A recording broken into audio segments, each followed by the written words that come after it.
Obviously, Iowa did not go the way any of us would like it to have gone, and the organization behind it lacked much. But I think if we continue forward and stand together, I think we'll make it.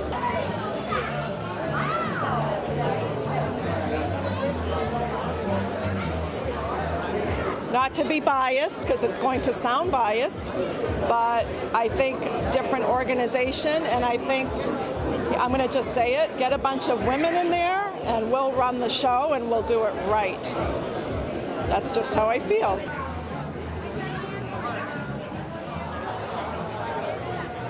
Well, certainly everyone wishes that Iowa had been run differently and that the votes were counted properly and released right away. So I don't know whether we still know exactly who won in Iowa, but I can tell you with absolute certainty that New Hampshire will know at about 11 or 11:30 tonight all of the results from our election here.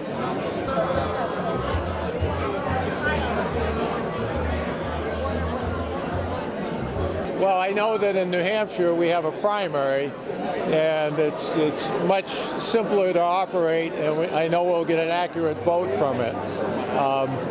I'm not a big fan of caucuses where they have much smaller turnouts and not necessarily representative of the whole state.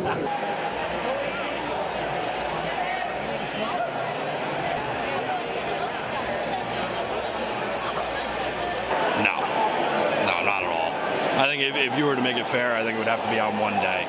Make one primary day where everybody gets to vote. I think it's kind of loaded and coming from New Hampshire as a first in the nation primary, you have a very select group of voters that isn't a dissection of the rest of the country. So. Okay, so here we are, first in the nation primary, right? Well, does New Hampshire deserve to decide who the candidate is? You know, I mean, of course we don't. There is a sequence to it, but it's such a convoluted process. It's not straightforward at all. And the fact that we have superdelegates who could still potentially decide things is really disconcerting. We dealt with Iowa, very shady. You know, not clear. Not a clear answer. We won't know for several weeks, perhaps, what the real truth is on Iowa. With the recanvass, that they've got a recanvassing going on now of certain districts. Iowa, it's not even, one person, one vote. That's a total mess. But you can't have two states leading off that are both majority white states.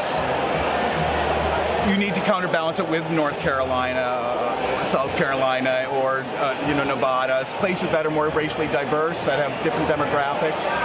But I will say one thing going for New Hampshire, we do have the higher, even though it's not, we have the highest voter turnout in the country, I think, still. We tend to have the higher voter turnout for the primaries and for the elections.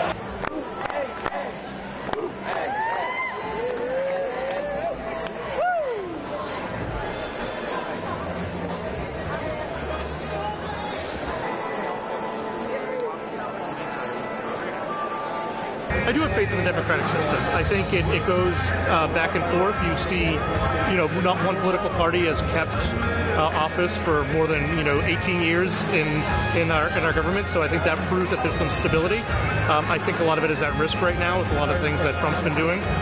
But I have faith that democracy will win the day. With this, I think Pete is the guy to bring it all back together and right us again after all the wrongs that have happened in the past.